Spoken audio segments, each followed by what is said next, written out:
साथियों नमस्कार। टीचरशिप में आप सभी का एक बार फिर से स्वागत है। साथियों आप सभी को मालूम है कि पंडित सुंदरलाल शर्मा मुक्त विश्वविद्यालय से इस वर्ष प्री डीएलएड का एग्जाम होने जा रहे हैं, जो कि देखा जाए तो 3-4 वर्ष से 12th के परसेंटेज के माध्यम से चयन होता था।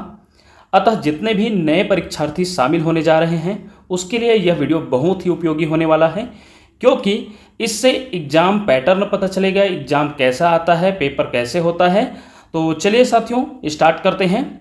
सबसे पहले प्री डीएलएड का यह देखते हैं 2021-22 में लास्ट बार हुआ था साथियों, उसके बाद नहीं हुआ है। तो देखते हैं सबसे पहले इसमें क्या क्या सब्जेक्ट शामिल है, हमें किस किस सब्जेक्ट का तैयारी करना है, सबसे पहले यही मालूम होना चाहिए। तो देखा जाए तो पार्ट ए और पार्ट बी के माध्यम से यह पूछा जाता है। पार्ट ए में खंड ए होता है सामान्य हिंदी बोध, जो 10 नंबर का पूछा जाता है, 10 क्वेश्चन। वही सामान्य अंग्रेजी बोध होता है, ये भी 10 नंबर का 10 क्वेश्चन पूछा जाता है। तीसरा खंड है तार्किक एवं विश्लेषणात्मक विवेचन, जो कि 20 नंबर का पूछा जाता है, 20 क्वेश्चन। और वही चौथा खंड है शैक्षिक एवं सामान्य बोध, यह भी 20 नंबर का पूछा जाता है, 20 क्वेश्चन। और वही पांचवा खंड में शिक्षण अधिगम एवं विद्यालय, इसका भी 20 नंबर का पूछा जाता है। देखा जाए तो यह 80 क्वेश्चन खंड ए में होता है, पार्ट ए में साथियों। और वही पार्ट बी में देखा जाए तो ये विषय वाइज है। जैसे आप 12th में विज्ञान विषय बायो लेकर पढ़े हैं तो आप 81 से लेकर 100 तक का क्वेश्चन हल करेंगे। गणित लेकर पढ़े हैं तो 101 से 120 तक का क्वेश्चन, और सामाजिक विज्ञान लेकर पढ़े हैं तो 121 से 140 तक, जो इस वीडियो में शामिल रहेगा। निश्चित रूप से साथियों सभी का हम सॉल्यूशन देखते चलेंगे। तो चलिए सबसे पहले हम खंड ए की तरफ चलते हैं। पहला खंड पार्ट ए का पहला सेक्शन सामान्य हिंदी बोध। तो साथियों हमारा पहला क्वेश्चन है, स्त्रीत्व किस प्रकार की संज्ञा है। निश्चित रूप से इसका आंसर भाववाचक संज्ञा होगा, ऑप्शन सी इसका आंसर होगा। चूंकि साथियों हम इसमें ज़्यादातर ऑप्शन पढ़ते नहीं रहेंगे, क्योंकि हमें कम समय में ज़्यादा प्रश्न का सॉल्व करना है, तो ज़रूरत पड़ने पर कहीं कहीं हम उसका एक्सप्लेनेशन भी करेंगे। तो निश्चित रूप से हम इसका कोशिश करेंगे कि कम समय में ज़्यादा प्रश्न हम सॉल्व करें। तो प्रश्न दूसरा है साथियों, चतुर्भुज में कौन सा समास है। तो याद रखिएगा इसका आंसर ऑप्शन ए होगा, बहुब्रीहि समास है। तीसरा है उन्नति में कौन सा उपसर्ग होता है। तो याद रखिएगा इसका आंसर ऑप्शन ए उत जो है यह उपसर्ग होगा उन्नति में, याद रखिएगा इसका आंसर ऑप्शन ए है। वही आगे देखा जाए तो समुद्र का पर्यायवाची होगा, तो याद रखिएगा इसका आंसर ऑप्शन डी होगा, जलधि जो है समुद्र का पर्यायवाची शब्द होगा इसमें का। और वही आगे बढ़ें तो जिजीविषा का सही अर्थ क्या है। तो याद रखिएगा इसका सही अर्थ जीने की इच्छा होगा, इसका ऑप्शन सी जो है इसका आंसर होगा। आइए आगे बढ़ते हैं। हमारा नेक्स्ट क्वेश्चन छठवां क्वेश्चन, निम्न में से कौन सा विस्मयादिबोधक अवयव नहीं है।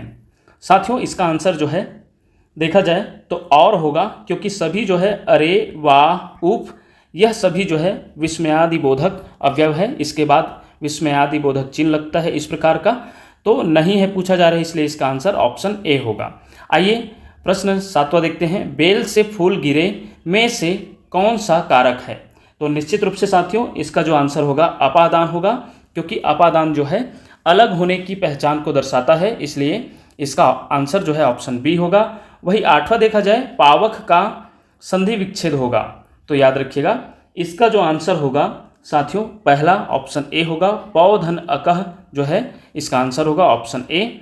आगे बढ़ते हैं, वही प्रश्न 9 देखते हैं, गोधूली शब्द का भावार्थ होगा।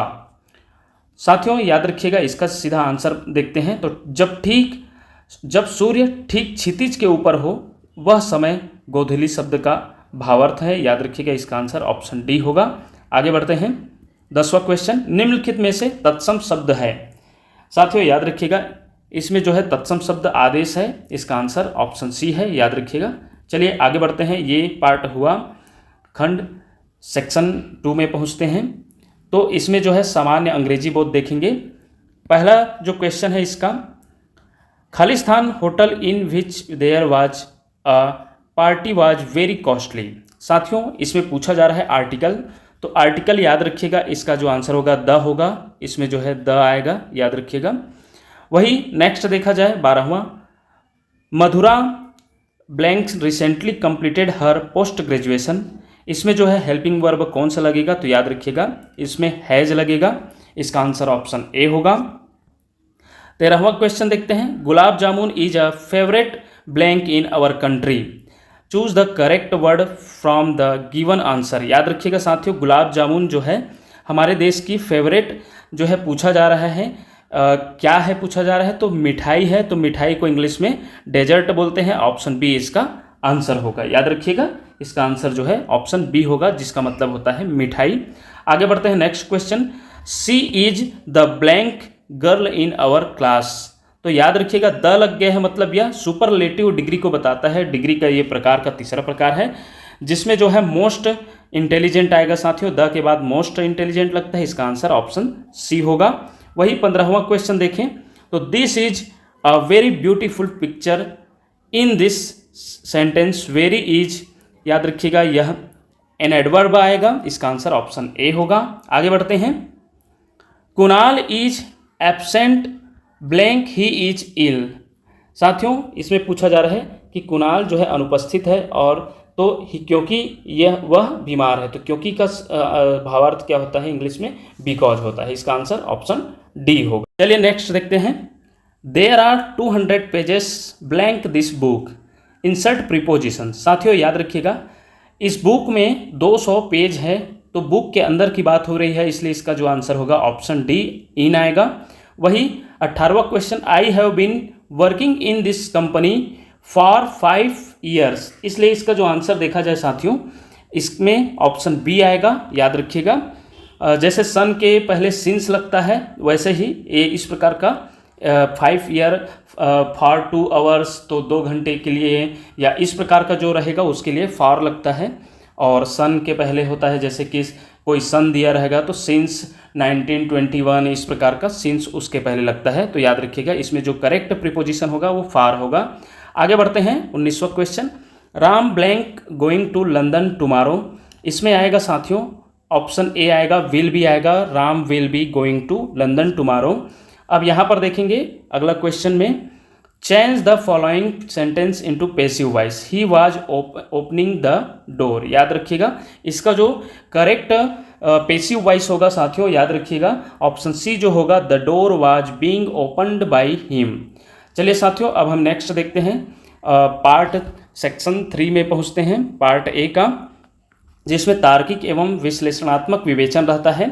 इसमें देखेंगे हमारा जो पहला क्वेश्चन है, इसमें निम्न शब्दों का सही क्रम क्या होगा, जिसमें जो है इस प्रकार का क्रम दिया है, फल, जड़, तना, पत्ती, फूल, शाखा। निश्चित रूप से आप सभी को मालूम है कि सबसे पहले जो है जड़ आता है, तो जड़ 2 नंबर पहला आएगा। फिर जड़ नीचे सबसे नीचे होता है। उसके बाद जो है तना होता है, तो तना 3 नंबर आएगा साथियों। फिर उसके बाद जो है 6वें नंबर शाखा आ जाएगा। फिर उसके बाद 4थे नंबर पत्ती आ जाएगा। उसके बाद जो है फूल आ जाएगा। फूल कौन से नंबर पर है, 5वें नंबर पर। और फिर लास्ट में फल आएगा। तो इस प्रकार जो इसको फॉलो करने वाला जो ऑप्शन है ऑप्शन सी होगा, इसलिए इसका आंसर ऑप्शन सी होगा। चलिए नेक्स्ट देखते हैं। रमेश सीधे पूर्व की ओर जा रहा है, उसके बाद वह दाएं मुड़ता है, और फिर दाएं मुड़ता है, फिर बाएं मुड़ता है। यह बताइए कि अब रमेश किस दिशा में जा रहा है। निश्चित रूप से आप इसको अच्छे से ध्यान से पढ़कर लगा सकते हैं। अभी मैं आपको सीधा आंसर बताता हूँ। इसका आंसर ऑप्शन बी होगा, दक्षिण। वही आगे बढ़ते हैं। 23वां क्वेश्चन। भोपाल मध्य प्रदेश और वही भुवनेश्वर क्या होगा। तो जैसे कि भोपाल जो है मध्य प्रदेश की राजधानी है, तो भुवनेश्वर किस राज्य की राजधानी है, तो याद रखिएगा उड़ीसा की। इसका आंसर ऑप्शन बी होगा। यहाँ पर साथियों 6:13 है, 6:13, तो समानुपात 11 का अनुपात कौन सा होगा। तो निश्चित रूप से साथियों इसका जो आंसर 23 होगा, ऑप्शन सी। चलिए आगे बढ़ते हैं। 25वां क्वेश्चन। MNOP अनुपात PQRS समानुपात EFGH अनुपात कौन सा होगा। तो इसका जो आंसर ऑप्शन ए है साथियों, याद रखिएगा। इसे आप चिंतन करके जरूर बना सकते हैं, ये तार्किक है। तो निश्चित रूप से क्योंकि हमें बहुत सारा क्वेश्चन सॉल्व करना है, आंसर इसको जानना है, ये आपके पैटर्न के लिए बहुत अच्छा रहेगा। इसलिए हम केवल ज़्यादा न डिस्कस करते हुए केवल आंसर पर कुछ चीज़ों पर भी बस डिस्कस करेंगे। 26वां क्वेश्चन देखते हैं। 26वां क्वेश्चन का आप पढ़ के जरूर देख सकते हैं। इसका जो आंसर होगा साथियों ए होगा, 34 होगा, याद रखिएगा। आगे बढ़ते हैं। 27वां, उमेश राजेश का पिता है, राजेश रंजना का भाई है, रंजना संतोष की पत्नी है, राजेश का संतोष से क्या रिश्ता होगा? तो याद रखिएगा इसमें जो है साथियों साला आएगा, इसका ऑप्शन डी इसका आंसर होगा। वही 28वां क्वेश्चन देखें, यदि मैट 34 है, चेयर 39 है, तो टेबल क्या होगा? तो इसको साथियों याद रखिएगा ABCD का इस प्रकार का बनाया जाता है, इसका नंबरिंग दे सकते हैं, पूरा जेड तक पहले लिख लेंगे 26 लेटर तक, और जो जो नंबर आया है उसको आप जोड़ के पता करेंगे। जैसे कि मेट का यहाँ पर रहेगा तो उसमें जोड़ेंगे तो निश्चित रूप से यह आपको पता चल जाएगा। यहाँ पर इसका जो आंसर होगा साथियों याद रखिएगा 40 जो है इसका आंसर होगा, 40 आएगा, निश्चित रूप से आप बनाकर देख भी सकते हैं। चलिए आगे बढ़ते हैं। 29वां क्वेश्चन देखते हैं। अगर किसी महीने का अंतिम दिन शुक्रवार है तो उस महीने में कितने शुक्रवार होंगे? तो साथियों याद रखिएगा इसका एग्जैक्ट आंसर ऑप्शन बी होगा, 5 होगा, याद रखिएगा। किसी खास कोड भाषा में बॉन्ड का APME लिखा जाता है, तो इस कोड में मेल को कैसे लिखा जाएगा? तो इसे भी आप उसी तरीके से बी के जगह में कौन सा उपयोग हुआ है ए, तो इस प्रकार से आप इसको भी आप मतलब इसी तरीके से निकाल सकते हैं। तो याद रखिएगा यहाँ के लिए इसका जो आंसर है साथियों ऑप्शन बी है, याद रखिएगा। आगे बढ़ते हैं। हमारा नेक्स्ट क्वेश्चन है, इसमें जो है निम्नलिखित प्रश्नों में दिए गए विकल्पों में से कोई 3 किसी प्रकार से समान है तथा एक समूह जो है अलग बनाते हैं, विषम विकल्प चुनिए। तो यहाँ पर साथियों देखिएगा जो हमारा क्वेश्चन दिख रहा है चमेली, गुलाब, गेंदा, कमल, याद रखिएगा इसमें जो देखा जाए तो इसमें विषम होगा कमल, क्योंकि ये सभी जो है चमेली, गेंदा, गुलाब, ये सभी जो है ज़मीन पर जो है बाहर पानी के बाहर होने वाला फूल है, जबकि ये पानी के अंदर खिलने वाला कमल है। तो याद रखिएगा इसका जो आंसर ऑप्शन डी होगा। वही 32वां देखें, आँखें, कान, गला, नाक। साथियों यह थोड़ा इसके पंडित सुंदरलाल शर्मा के द्वारा जो मॉडल आंसर जारी किए थे उसमें जो है नाक को लिए थे, लेकिन याद रखिएगा साथियों इसमें जो है ऑप्शन सी इसका आंसर आएगा, क्योंकि इसमें देखा जाए आँख, कान और नाक जो है ज्ञानेंद्रियों में आते हैं, 5 ज्ञानेंद्रियों के अंदर आते हैं, जबकि गला जो है इसमें विषम है, इसलिए इसका आंसर ऑप्शन सी होना चाहिए, जबकि इसमें जो है मॉडल आंसर में ऑप्शन डी को लिया गया था। चलिए आगे बढ़ते हैं। जिस प्रकार टाइपिंग का संबंध पिज्जा से है उसी प्रकार आइसिंग का संबंध निम्नलिखित में से है। तो इसका जो आंसर है साथियों केक होगा, ऑप्शन सी इसका आंसर होगा, याद रखिएगा। अब यहाँ पर साथियों याद रखिएगा 56 लोग एक काम को 24 दिनों में पूरा कर सकते हैं, तो 42 लोग उसी काम को कितने दिन में पूरा करेंगे? तो याद रखिएगा इसे आप सॉल्व भी कर सकते हैं साथियों, सॉल्व करेंगे तो भी बन जाएगा इस प्रकार का कि 56 लोग जो है 24 दिन में पूरा करते हैं, तो 42 लोग कितने दिन में? तो x मान लेना है, तो और 42 को इधर लाएंगे, तो इसको कटा कर जो है जैसे ये 7 छक्के 42 होता है, 7 अट्ठे 56 और ये 6 चौक 24, तो ये 8 चौक 32, इस प्रकार का इसका जो आंसर ऑप्शन बी हो जाएगा, याद रखिएगा। आगे बढ़ते हैं साथियों। निम्नलिखित में आरेख में कौन सी संख्या उन महिला डॉक्टरों को दर्शाती है जो रोजगार में नहीं है? तो महिला डॉक्टर यहाँ पर साथियों याद रखिएगा महिला यहाँ पर ये वाला त्रिभुज है। अब यहाँ पर पूछा जा रहा है कि महिला डॉक्टरों में कौन जो है रोजगार में नहीं है, तो रोजगार वाला खंड जो है देखा जाए तो ये वाला है, तो देखा जाए तो इसमें जो है ये जो महिला 7वां नंबर का दिख रहा है वो जो है रोजगार में नहीं है महिला डॉक्टर होते हुए, इसलिए इसका आंसर ऑप्शन ए होगा। चलिए आगे बढ़ते हैं साथियों, इसको ध्यान से पढ़िएगा। यहाँ पर मैं अपनी टेलीग्राम में इस PDF को निश्चित रूप से डाल दूंगा, आप अच्छे से इसका एनालिसिस कर भी सकते हैं। यहाँ पर ज़्यादा वीडियो लंबी ना करते हुए इसका सिर्फ हम आंसर पर फोकस करेंगे। इसका जो आंसर होगा पढ़ने के बाद अवकाश किस दिन है, तो याद रखिएगा इसका जो अवकाश शनिवार का दिन जो है इसका आंसर होगा ऑप्शन डी। वही 37वां क्वेश्चन की बात करें साथियों तो ऑप्शन ए इसका सांख्यिकी जो है इसका आंसर होगा। वही आगे बढ़ते हैं 38वां क्वेश्चन का, अर्थशास्त्र और मनोविज्ञान के बीच कितने व्याख्यानों का आयोजन किया गया था? तो याद रखिएगा इसका जो आंसर होगा साथियों 1 होगा, ऑप्शन ए। वही 39वां क्वेश्चन का आंसर जो है ऑप्शन ए ही होगा, अनुसंधान पद्धतियों। और वही 40वां क्वेश्चन की बात करें तो ऑप्शन सी होगा, कंप्यूटर विज्ञान का व्याख्यान किस दिन आयोजन किया गया है? तो ऑप्शन सी गुरुवार जो है इसका आंसर होगा। चलिए आगे बढ़ते हैं। अब हम पार्ट ए का चौथा सेक्शन देखते हैं, शैक्षिक एवं सामान्य बोध। इसमें जो है 41वां क्वेश्चन देखा जाए साथियों तो निम्नलिखित में से कौन सा कथन सीखने की प्रक्रिया का परिचायक है? तो निश्चित रूप से ये बहुत ही महत्वपूर्ण पार्ट है साथियों, जो कि आपके शैक्षिक अभिरुचि को दर्शाता है। तो निश्चित रूप से यह जो है आजीवन चलती रहने की प्रक्रिया है। इसका ऑप्शन डी जो है इसका आंसर होगा निश्चित रूप से। आप अब नेक्स्ट क्वेश्चन देखते हैं डीएलएड, जो कि प्री डीएलएड में इसका फुल फॉर्म पूछा जा रहा है साथियों। तो डीएलएड देखा जाए तो इसका जो आंसर होगा साथियों डीएलएड का ऑप्शन सी जो दिखाई दे रहा है, डिप्लोमा इन एलिमेंट्री एजुकेशन, इसका आंसर होगा। याद रखिएगा, आप निश्चित रूप से पहले से भी जानते रहे होंगे और नहीं जानते रहे होंगे तो याद रखिएगा, ये कई बार पूछा जा सकता है। और आगे देखते हैं, सर्व शिक्षा अभियान का मुख्य उद्देश्य था, तो याद रखिएगा इसमें जो है ऑप्शन डी होगा, उपरोक्त सभी होगा। सार्वभौमिक शिक्षा, सार्वभौमिक दर्ज संख्या, सार्वभौमिक उपलब्धि, उपरोक्त सभी इसका आंसर होगा। शिक्षक दिवस किसके जन्मदिन पर मनाया जाता है, तो याद रखिएगा आप सभी जानते हैं डॉक्टर सर्वपल्ली राधाकृष्णन के जन्मदिन पर मनाया जाता है 5 सितंबर को प्रत्येक वर्ष, तो ये भी याद रखिएगा। आगे बढ़ते हैं, खजुराहो किस राज्य में स्थित है, तो निश्चित रूप से आप सभी जानते होंगे खजुराहो मध्य प्रदेश में स्थित है, इसका आंसर ऑप्शन डी होगा। आगे बढ़ते हैं, परीक्षा कक्ष में नकल करने वाले छात्र के साथ निम्नलिखित में से कौन सा व्यवहार करना आपके दृष्टिकोण में उचित होगा, तो साथियों याद रखिएगा इसका जो आंसर होगा ऑप्शन ए होगा, उसे ऐसा करने से मना करना चाहिए, यही इसका आंसर होगा।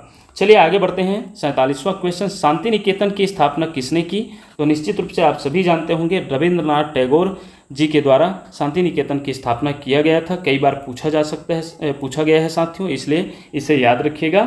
आगे बढ़ते हैं, एससीईआरटी का फुल फॉर्म पूछा जा रहा है, तो याद रखिएगा इसका जो आंसर होगा ऑप्शन ए होगा, state council of education research and training. इसे आप इंग्लिश में भी देखकर याद रखेंगे तो ज़्यादा अच्छा रहेगा। State council of educational research and training इसका जो है फुल फॉर्म होता है एससीईआरटी का, याद रखिएगा।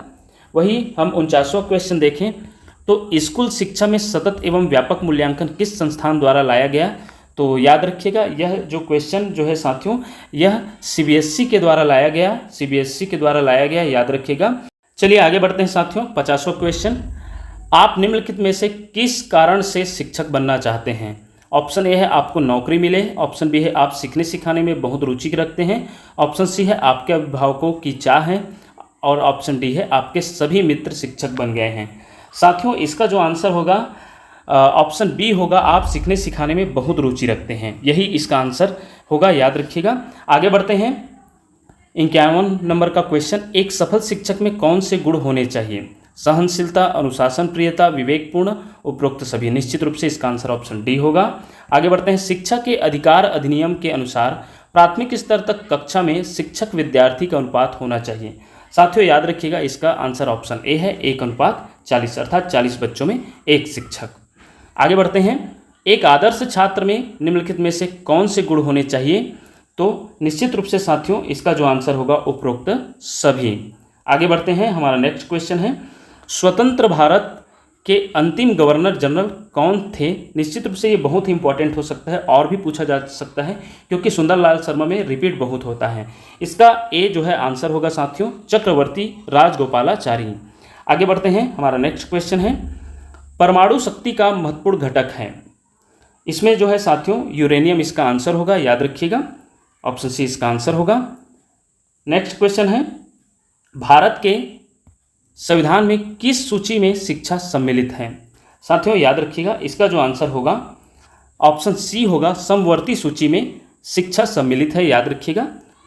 57 नंबर का क्वेश्चन है, जल प्रदूषण का प्रमुख स्रोत है, निश्चित रूप से उपरोक्त सभी होगा, घरेलू कचरा, औद्योगिक अवशेष, रासायनिक खाद एवं कीटनाशक, ये सभी इसमें शामिल है, इसलिए ऑप्शन डी इसका आंसर होगा। आगे बढ़ते हैं, किस फसल के विपुल उत्पादन के लिए छत्तीसगढ़ को 2010-11 में कृषि कर्मण के पुरस्कार से सम्मानित किया गया है, तो निश्चित रूप से साथियों क्योंकि हमारा छत्तीसगढ़ धान का कटोरा के नाम से जाना जाता है, इसलिए इसका आंसर भी ऑप्शन ए होगा, याद रखिएगा। आगे बढ़ते हैं, आपके अनुसार कक्षागत अध्यापन को अधिक रुचिकर बनाने के लिए किसका योगदान अधिक होता है, निश्चित रूप से इसका जो आंसर होगा साथियों अध्ययन विधि होगा, ऑप्शन डी इसका आंसर होगा। 60वां क्वेश्चन है, नीचे लिखे किस शहर में विश्व एथलेटिक चैंपियनशिप अगस्त 2013 में आयोजित हुआ था, तो निश्चित रूप से इसका जो आंसर होगा मॉस्को, ऑप्शन सी इसका आंसर होगा, याद रखिएगा। चलिए अब हम पार्ट ए का 5वां सेक्शन पहुंचते हैं, जिसमें शिक्षण अधिगम एवं विद्यालय से संबंधित प्रश्न रहेगा। Teaching learning and the school. पहला क्वेश्चन है साथियों, नर्सरी स्कूल की शुरुआत किसने की है? निश्चित रूप से ये रिपीट हो सकता है साथियों, फ्रोबेल के द्वारा जो है इसका शुरुआत किया गया था नर्सरी स्कूल की, तो याद रखिएगा फ्रोबेल इसका आंसर होगा। चलिए आगे बढ़ते हैं। नेक्स्ट क्वेश्चन, छात्रों के चरित्र निर्माण में सबसे अधिक महत्वपूर्ण भूमिका किसकी होती है? निश्चित रूप से साथियों अध्यापक के आदर्श चरित्र के, तो निश्चित रूप से इसका ऑप्शन आंसर जो है ऑप्शन बी होगा। आगे बढ़ते हैं, प्रभावकारी शिक्षण क्या है? साथियों प्रभावकारी शिक्षण जो है स्पष्ट एवं तथ्य के अनुरूप संप्रेषण जो है इसका आंसर होगा। आगे बढ़ते हैं, 64वां क्वेश्चन है, विद्यालय के सभी कार्यक्रमों में भाग लेना चाहिए क्योंकि इसका जो है व्यक्तित्व का विकास होता है, सीखने का अवसर मिलता है, आत्मविश्वास के विकास में सहायता, उपरोक्त सभी इसका आंसर होगा, उपर्युक्त सभी। चलिए आगे बढ़ते हैं, गांधी जी की बेसिक शिक्षा का उद्देश्य था? साथियों इसका जो आंसर होगा समाज की आवश्यकताओं के अनुरूप ढालना, यही इसका आंसर होगा। गांधी जी की बेसिक शिक्षा का उद्देश्य था। आगे बढ़ते हैं, शिक्षा के विकास में आप उपयुक्त एवं योग्य व्यक्तियों को किस प्रकार प्रेरित करेंगे? साथियों याद रखिएगा इसका जो आंसर होगा ऑप्शन डी होगा, प्रोत्साहन एवं पुरस्कार देकर। आगे बढ़ते हैं, कक्षा में विद्यार्थियों का ध्यान विकसित करने के लिए आप क्या करेंगे? निश्चित रूप से विद्यार्थियों में जिज्ञासा का विकास करना इसका आंसर होगा। आगे बढ़ते हैं साथियों, शिक्षण तभी सार्थक होगा यदि वह पाठ्यक्रम केंद्रित होगा, छात्र केंद्रित होगा, रोजगार केंद्रित होगा, समाज केंद्रित होगा। निश्चित रूप से इसका आंसर ऑप्शन बी होगा, छात्र केंद्रित होगा। आगे बढ़ते हैं, पाठ्यक्रम निर्माण में शिक्षक को मुख्य रूप से किस बात को ध्यान में रखना चाहिए? तो निश्चित रूप से साथियों इसमें जो है ऑप्शन ए शिक्षण के उद्देश्यों को, छात्रों की आवश्यकताओं, रुचियों एवं योग्यताओं को, शिक्षण अनुसंधानों को। निश्चित रूप से इसमें जो पहला बिंदु है और दूसरा है वही इसका आंसर होगा, अर्थात ऑप्शन डी इसका आंसर होगा, ए एवं बी दोनों। नेक्स्ट क्वेश्चन है, विद्यालय में खेलों के आयोजन का प्रमुख उद्देश्य होता है? निश्चित रूप से साथियों इसका आंसर होगा ऑप्शन डी, बालक का सर्वांगीण विकास करना। चलिए नेक्स्ट क्वेश्चन है, शिक्षक को बाल मनोविज्ञान का ज्ञान आवश्यक होता है क्योंकि इससे, ऑप्शन सी इसका आंसर होगा साथियों, शिक्षक बच्चों को समझ सके। निश्चित रूप से यही इसका आंसर होगा। चलिए आगे बढ़ते हैं, आप अपने विद्यार्थियों की प्रगति कैसे जानेंगे? निश्चित रूप से ऑप्शन ए, विद्यार्थियों का मूल्यांकन करके, यही इसका आंसर होगा। चलिए आगे बढ़ते हैं, राष्ट्रीय शिक्षा नीति का उद्देश्य क्या है? निश्चित रूप से साथियों इसका जो आंसर होगा ऑप्शन बी होगा, संपूर्ण शिक्षा तंत्र को नया रूप देना। आगे बढ़ते हैं, विद्यालय में पर्यावरण शिक्षा क्यों आवश्यक है? साथियों इसका जो आंसर होगा ऑप्शन बी होगा, पर्यावरण प्रदूषण का ज्ञान दिए जाने हेतु। निश्चित रूप से इसका आंसर जो है ऑप्शन बी होगा साथियों, याद रखिएगा। आगे बढ़ते हैं, डाइट का गठन किसके लिए है? निश्चित रूप से साथियों प्राथमिक विद्यालय के शिक्षकों के लिए डाइट का गठन हुआ है। आप सभी जानते हैं डाइट में जो है प्राइमरी टीचर के लिए डीएलएड होता है, इसलिए इसका जो है प्राथमिक विद्यालय शिक्षकों के लिए होता है डाइट, जो है डाइट का गठन किया गया। ऑप्शन ए इसका आंसर होगा। आगे बढ़ते हैं, 76वां क्वेश्चन, भारत में शिक्षक दिवस किस दिनांक को मनाया जाता है? निश्चित रूप से ऊपर भी इसी प्रकार का क्वेश्चन पूछा गया है, किसके जन्मदिन पर शिक्षक दिवस मनाया जाता है? तो डॉक्टर सर्वपल्ली राधाकृष्णन के जन्मदिन पर, जिनके जन्मदिन प्रत्येक वर्ष 5 सितंबर को आता है। तो याद रखिएगा इसका आंसर ऑप्शन बी होगा। आगे बढ़ते हैं, कक्षा में विद्यार्थी यदि विघ्न उत्पन्न करे तो आप क्या करेंगे?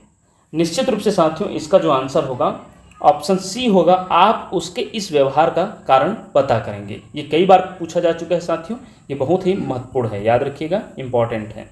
आगे बढ़ते हैं, 78वां क्वेश्चन, बच्चों में स्व अनुशासन की भावना किस प्रकार पैदा की जा सकती है? तो निश्चित रूप से इसका आंसर जो होगा ऑप्शन बी होगा, उन्हें जिम्मेदारी सौंप कर। यदि किसी बच्चे को जिम्मेदारी सौंप दिया जाता है तो उसमें स्व अनुशासन की भावना विकसित हो जाती है, यही इसका आंसर होगा। आगे बढ़ते हैं, प्रभावकारी सीखना किस विधि में अधिक संभव है? याद रखिएगा इसका आंसर ऑप्शन सी होगा, देख कर सुनकर दोनों। आगे बढ़ते हैं, भाषा सीखने का सबसे प्रभावी उपाय हो सकता है? निश्चित रूप से पाठ्य पुस्तक पढ़ना, कहानी पढ़ना, अखबार पढ़ना, ये सभी आ जाएगा, इसलिए इसका आंसर ऑप्शन डी होगा। आगे बढ़ते हैं, अब हम पार्ट बी की तरफ जाते हैं, जिसमें सेक्शन 6वां देखेंगे। साथियों यह सिर्फ विज्ञान वाले स्टूडेंट देखेंगे, नहीं तो थोड़ा आगे स्पीड फॉरवर्ड करके सीधा आप अगर गणित वाले रहेंगे तो 101 क्वेश्चन से स्टार्ट करेंगे, और यदि सामाजिक विज्ञान वाले रहेंगे तो 121 से। तो चलिए अभी हम विज्ञान का देखते हैं, विज्ञान में कैसे प्रश्न आया है। तो 81वां क्वेश्चन है, चिलकोजा निम्न में से किसके बीज से प्राप्त होता है? तो याद रखिएगा इसका जो आंसर होगा साथियों ऑप्शन बी होगा, पाइन है। और 82वां क्वेश्चन है, गैल्वेनाइजेशन प्रक्रिया में निम्न की परत चढ़ाई जाती है? तो इसका आंसर ऑप्शन डी होगा, जिंक की परत चढ़ाई जाती है, Zn की। 83वां क्वेश्चन है, मानव कलाई में नाड़ी स्पंदन की दर होती है? इसका आंसर होगा साथियों ऑप्शन सी होगा, उसी दर पर जिस पर हृदय स्पंदन करता है। इसका आंसर जो है ऑप्शन सी होगा। चलिए आगे बढ़ते हैं। हमारा नेक्स्ट क्वेश्चन है, एक जिम्नास्ट बिल्कुल अंधेरे में भी अपने शरीर को उल्टी स्थिति में निम्न के कारण संतुलित रख सकता है?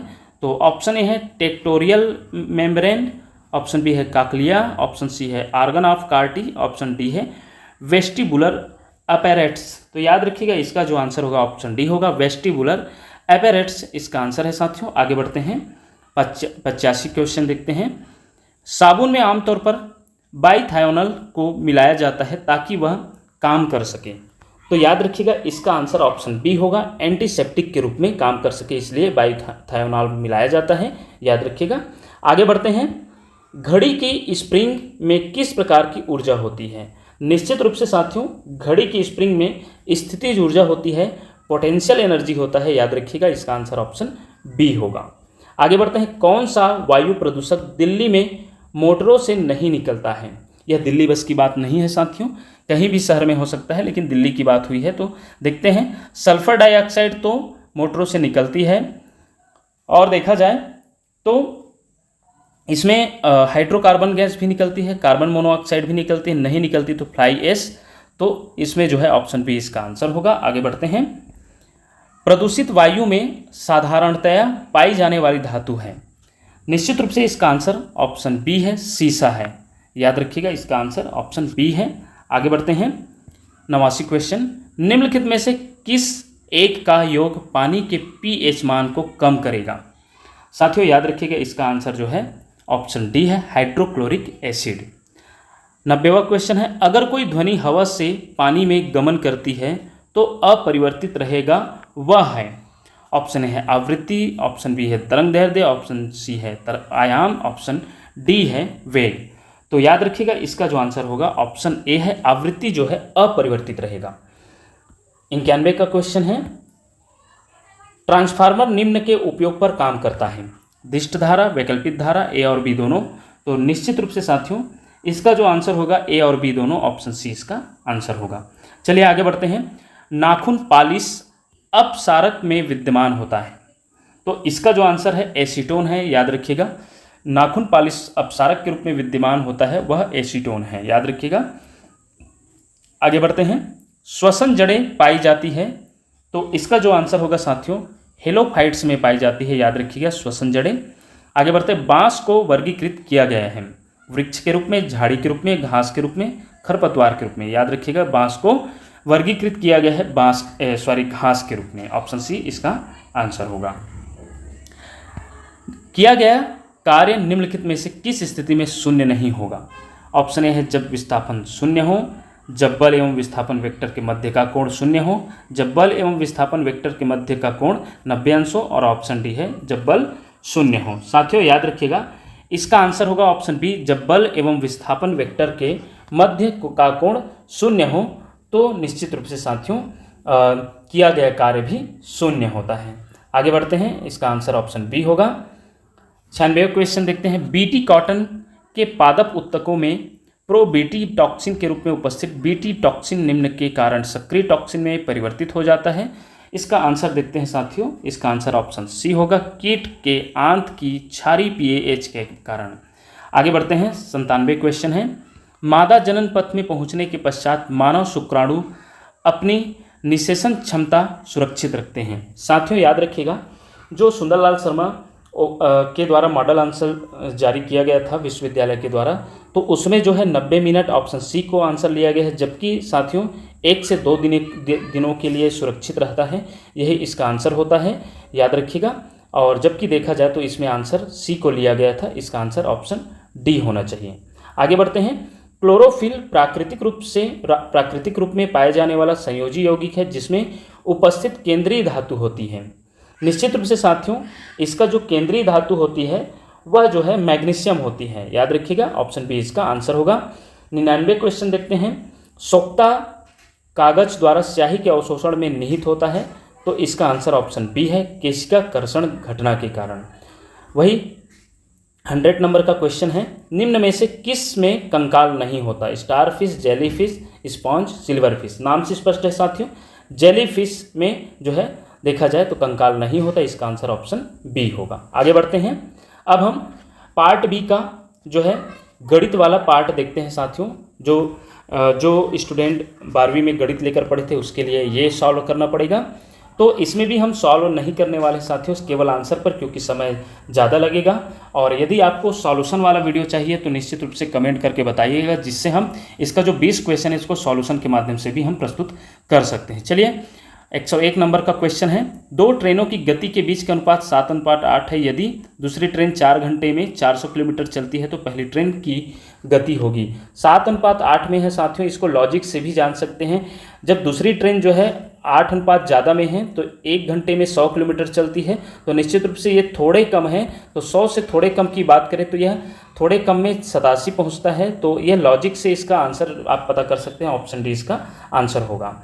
आगे बढ़ते हैं। एक किसान ने 9 घंटे में 61 किलोमीटर की दूरी तय की। उसने आंशिक रूप से पैदल 4 किलोमीटर प्रति घंटा की चाल से और आंशिक रूप से साइकिल पर 9 किलोमीटर प्रति घंटा की चाल से यात्रा की। पैदल यात्रा की दूरी बताइए। इसका आंसर जो होगा साथियों 16 किलोमीटर होगा। आप इसे सॉल्व कर भी सकते हैं, याद रखिएगा। आगे बढ़ते हैं। इसमें जो 103 नंबर का क्वेश्चन है ये बहुत ही सरल क्वेश्चन है, आप जरूर सॉल्व करके इसको आंसर पता करिएगा साथियों। फिर भी इसका जो आंसर देखा जाए तो x, x+1, x+6, x+9, x+12 का अंक गणितीय माध्य 10 है। तो x का पता कीजिए। इसी सभी को जोड़कर जो है देखा जाए तो कितने 1, 2, 3, 4, 5 का भाग देंगे और बराबर 10 रखेंगे। तो निश्चित रूप से साथियों देखा जाए तो 1x, 2, 3, 4, 5x और संख्या को जोड़ेंगे 3, 6, 3, 9, 9, 9, 18, 18 और 12, 30 हो जाएगा। और इसका जो माध्य है वो 10 है। और इसमें देखा जाए तो ये 5 संख्या है, तो 5 संख्या है तो निश्चित रूप से इसमें 5 का भाग देंगे तो 5 उधर चला जाएगा। तो ये 5x बराबर कितना हो जाएगा? 5 हम 50 और 30 को ले जाएंगे तो यह 20 बचेगा। 5x बराबर 20, तो x बराबर ये हो जाएगा 4। इस प्रकार इसका जो आंसर होगा ऑप्शन डी होगा। इस प्रकार ये बहुत सरल है, सॉल्व भी कर सकते हैं। जल्दी सॉल्व हो गया इसलिए मैं तुरंत बता दिया। यदि इतने को जो है डेटा से हटा दिया जाए, इसमें एक संख्या को डेटा से हटा दिया जाए तो मध्यिका क्या होगा? तो इसमें जो है साथियों 0.5 आएगा। इसका आंसर याद रखिएगा। आगे बढ़ते हैं। एक ही समय में 2 सिक्के फेंके जाते हैं, दोनों सिर मिलने की संभावना होगी। तो याद रखिएगा साथियों इसका आंसर जो है यह प्रायिकता से संबंधित, प्रोबेबिलिटी से संबंधित प्रश्न है साथियों। निश्चित रूप से इसका आंसर ऑप्शन बी होगा। ये कई बार पूछा जा चुका है, 1/4 होगा। अगर ये दोनों हेड आने की प्रायिकता पूछा जा रहा है, यदि जो है पूंछ आने की प्रायिकता अर्थात टेल आने की प्रायिकता भी पूछा जाता है तो भी प्रश्न आंसर यही होगा। आगे बढ़ते हैं। एक ठोस के आकार से दूसरे आकार में रूपांतरण के दौरान नए आकार का आयतन होगा। तो यह जो है साथियों इसका जो आंसर होगा अपरिवर्तित रहेगा। इसका आंसर ऑप्शन सी होगा। आगे बढ़ते हैं साथियों। नेक्स्ट क्वेश्चन देखते हैं। 107 नंबर का क्वेश्चन। 2 गोलों के आयतनों का अनुपात 64:27 है। उनके सतह क्षेत्रों का अनुपात ज्ञात कीजिए। साथियों निश्चित रूप से इसमें जो है देखा जाए तो 64 जो है 4 का क्यूब होगा और 27 जो है 3 का क्यूब। तो इसमें a का क्यूब बराबर b का क्यूब के रूप में देखा जाए तो अलग अलग एक गोले का a के रूप में उसका मान लेते हैं, b के रूप में उसका जो हम मान लेते हैं जो है देखा जाए गोला का त्रिज्या। तो इसमें जो है ये कट जाएगा। तो इसमें जो है a अनुपात b बराबर हो जाएगा 4/3। और वही क्षेत्रफल में a का स्क्वायर बराबर b का स्क्वायर करें तो a का वर्ग मतलब 4 का वर्ग 3 का वर्ग। तो इस प्रकार 4 का वर्ग 16 और 3 का वर्ग 9। तो यह ऑप्शन डी इसका आंसर हो जाएगा साथियों, याद रखिएगा। आगे बढ़ते हैं। 108 नंबर का क्वेश्चन। यदि 10 व्यक्ति 12 दिनों में एक काम कर सकते हैं तो 12 लोगों को उक्त कार्य करने में समय लगेगा। ये भी बहुत ही सरल क्वेश्चन है साथियों। इसका जो आंसर होगा ऑप्शन सी होगा। सॉल्व करके निश्चित रूप से देख सकते हैं। आगे बढ़ते हैं। 2 साल के लिए प्रति वर्ष 4% की दर से 7,500 पर चक्रवृद्धि ब्याज होगा। निश्चित रूप से इसे भी सॉल्व कर सकते हैं साथियों, बहुत ही सरल क्वेश्चन है। इसका आंसर 612 होगा, ऑप्शन डी। चलिए आगे बढ़ते हैं। यदि y का x% 100 है और z का y% 200 है तो x और z के बीच संबंध होगा। तो निश्चित रूप से इसका आंसर ऑप्शन बी होगा, z बराबर 2x। याद रखिएगा। आगे बढ़ते हैं। राम और श्याम की औसत आयु 65 वर्ष है। राम, श्याम और हरि की औसत आयु 53 वर्ष है। हरि की उम्र ज्ञात कीजिए। तो निश्चित रूप से ये औसत से संबंधित प्रश्न बहुत ही सरल है साथियों। निश्चित रूप से इसका आंसर ऑप्शन ए होगा। आगे बढ़ते हैं। 112 नंबर का क्वेश्चन। यदि x अनुपात y बराबर 1:3 हो तो 7x + 3y अनुपात 2x + y बराबर क्या होगा। तो निश्चित रूप से इसका भी आंसर जो है देखा जाए तो बहुत ही सरल है, 16:5 होगा। इसे सॉल्व करके निश्चित रूप से देख सकते हैं। आगे बढ़ते हैं। एक फल विक्रेता 1 रुपये में 2 नींबू की दर से कुछ नींबू खरीदता है और फिर 5 नींबू 3 रुपये में बेचता है, उसका लाभ प्रतिशत क्या होगा। साथियों इसका जो आंसर होगा ऑप्शन सी होगा, 20% होगा। वही आगे बढ़ते हैं। यदि कोई 6 मीटर ऊंचा पोल जमीन पर 2√3 मीटर लंबी छाया डालता है तो सूर्य का उन्नयन कोण क्या होगा। तो इसका आंसर जो है ऑप्शन ए होगा, 60 अंश का कोण बनेगा। एक समांतर श्रेणी एपी जिसके पहले 2 पद -3 और 4 है का 21वां पद होगा। तो याद रखिएगा पहले 2 पद दे चुका है, जिससे हम सार्वंतर निकाल लेंगे। सार्वंतर अर्थात साथियों इसे ये 10वीं के गणित में है। निश्चित रूप से बहुत ही सरल गणित है, इसे आप निकाल भी सकते हैं, समय कम लगे इसलिए मैं डायरेक्ट इसका आंसर बता रहा हूँ, ऑप्शन बी होगा इसका आंसर। आगे बढ़ते हैं। एक वृत्त का क्षेत्रफल जिसकी परिधि 44 सेंटीमीटर होगा। तो याद रखिएगा इसका आंसर ऑप्शन बी होगा, 154 वर्ग सेंटीमीटर होगा। परिधि से आप त्रिज्या निकाल लेंगे, त्रिज्या इसका 7 सेंटीमीटर लिख लेगा। फिर उसके बाद आप इसमें निकाल सकते हैं πr² के माध्यम से। तो पाई का मान होता है 22/7, आर का मान होता है 7 × 7, इस प्रकार ये कट जाएगा, 22 × 7 154 होता है, इसलिए इसका आंसर ऑप्शन बी होगा। आगे बढ़ते हैं साथियों। साइन थीटा बराबर 3/5 तो कॉस थीटा का मान होगा। तो कॉस थीटा यहाँ पर साइन थीटा का लंब बटे कर्ण होता है, तो कॉस थीटा का मान होता है आधार बटे कर्ण। तो इसका जो आंसर होगा साथियों, कर्ण तो दे रखा है 5 ही होगा, इसमें हमें जो है आधार निकालना पड़ेगा, ऑप्शन बी इसका आंसर होगा। चलिए आगे बढ़ते हैं। आगे इसका साथियों इसका मान जो होगा देखा जाए तो 118वें नंबर का आंसर जो है ऑप्शन ए होगा। आगे बढ़ते हैं। एक समकोण त्रिभुज का कर्ण जिसका आधार और लंब क्रमशः 12 सेंटीमीटर और 5 सेंटीमीटर होगा। इसका जो आंसर होगा साथियों सॉल्व करने पर 13 सेंटीमीटर। और वही इसमें जो है इसमें वर्ग समीकरण का आप चाहे तो मध्य पद तोड़कर या किसी भी मध्य पद तोड़कर या फिर कंप्लीट स्क्वायर मेथड से भी निकाल सकते हैं। इसका रूट निकालना है तो x का 2 मान निकलेगा। निश्चित रूप से साथियों इसका जो आंसर होगा ऑप्शन बी होगा, 2,7। याद रखिएगा x का 2 मान निकलेगा जो 2 और 7 होगा। इस प्रकार साथियों ये गणित का रहा। अब हम पार्ट बी में सामाजिक विज्ञान देखते हैं। तो इस खंड का पहला क्वेश्चन है, मातृभाषा में शिक्षक की सुविधा किस अनुच्छेद के अंतर्गत दी गई है। तो याद रखिएगा साथियों इसका जो आंसर होगा ऑप्शन ए होगा, अनुच्छेद 350A। याद रखिएगा साथियों ये बहुत ही इंपॉर्टेंट है और भी पूछा जा सकता है। आगे बढ़ते हैं। सुगम्य भारत अभियान संबंधित है। तो याद रखिएगा यह प्रश्न जो है बहुत ही इंपॉर्टेंट है साथियों। यह सुगम्य भारत अभियान दिव्यांगों से संबंधित है। 123वां क्वेश्चन है, बेटी बचाओ बेटी पढ़ाओ योजना प्रारंभ हुई। तो यह जो है 2015 में प्रारंभ हुई, याद रखिएगा। आगे बढ़ते हैं। रिपब्लिक शीर्षक की पुस्तक के लेखक हैं। तो रिपब्लिक शीर्षक की पुस्तक के लेखक साथियों प्लेटो जी है, याद रखिएगा। इसका आंसर ऑप्शन बी है। आगे बढ़ते हैं। चिपको आंदोलन का नेतृत्व किया था। तो चिपको आंदोलन का नेतृत्व जो है साथियों सुंदरलाल बहुगुणा ने किया था। आगे बढ़ते हैं। खालसा पंथ की स्थापना किसने की। तो खालसा पंथ की स्थापना जो है साथियों गुरु गोविंद सिंह के द्वारा किया गया था। नेक्स्ट क्वेश्चन देखते हैं। छत्तीसगढ़ राज्य में जिलों की संख्या। तो साथियों यह उस समय के हिसाब से पूछा गया था। तो उस समय के हिसाब से इसका जो आंसर आया था 27, याद रखिएगा। अभी फिलहाल 33 हो गया है, तो याद रखिएगा 33 अभी अगर पूछा जाता है तो 33 डालिएगा। वही 2011 की जनगणना के अनुसार छत्तीसगढ़ राज्य में लिंगानुपात है। तो 2011 की जनगणना के अनुसार साथियों याद रखिएगा 991 लिंगानुपात है हमारे राज्य में। आगे बढ़ते हैं। अफीम युद्ध किस देश से संबंधित है। तो याद रखिएगा अफीम युद्ध जो है चीन से संबंधित है। 130वां क्वेश्चन है, निम्नलिखित में से किस खगोलीय पिंड में स्वयं की ऊष्मा है? तो तारा जो होती है उसमें स्वयं की ऊष्मा होती है, जबकि प्राकृतिक उपग्रह, ग्रह या अप्राकृतिक उपग्रह, ये सभी में जो है देखा जाए तो यह इसमें स्वयं का ऊष्मा नहीं होता है। याद रखिएगा, ये स्वयं का प्रकाशमान नहीं होते। आगे बढ़ते हैं।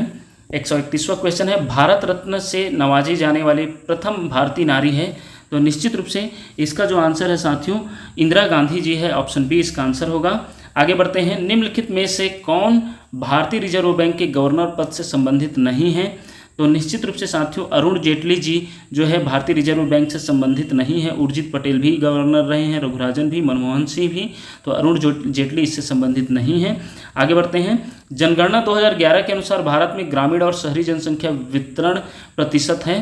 तो यह जो इसका आंसर होगा साथियों, ऑप्शन बी है, 68.84 और 31.16। आगे बढ़ते हैं। जवाहर रोजगार योजना की शुरुआत का वर्ष है? तो इसका आंसर जो है 1989 है। बहुत ही इंपॉर्टेंट है, याद रखिएगा। आगे बढ़ते हैं। भारत में 2011 की जनगणना के अनुसार जनसंख्या घनत्व है? तो याद रखिएगा, इसका जो आंसर होगा साथियों, ऑप्शन बी है, 382 प्रति वर्ग किलोमीटर। याद रखिएगा। अगला क्वेश्चन है, नरसिम्हन समिति संबंधित है? इसका जो आंसर होगा बैंकिंग से, याद रखिएगा। आगे बढ़ते हैं। निम्नलिखित में से किस ग्रह के सर्वाधिक प्राकृतिक उपग्रह है? तो निश्चित रूप से साथियों, बृहस्पति का जो है सर्वाधिक उपग्रह है, याद रखिएगा। आगे बढ़ते हैं। मिनीमाता परियोजना किस नदी पर स्थित है? तो याद रखिएगा, यह हसदेव नदी पर स्थित है। हसदेव नदी, याद रखिएगा। आगे बढ़ते हैं। हमारा नेक्स्ट क्वेश्चन है, छत्तीसगढ़ से प्रकाशित प्रथम न्यूज़पेपर का नाम है? तो छत्तीसगढ़ मित्र है, याद रखिएगा। ऑप्शन सी इसका आंसर होगा। आगे बढ़ते हैं। काराकोरम संबंधित है? तो यह जो है साथियों पर्वत से संबंधित है।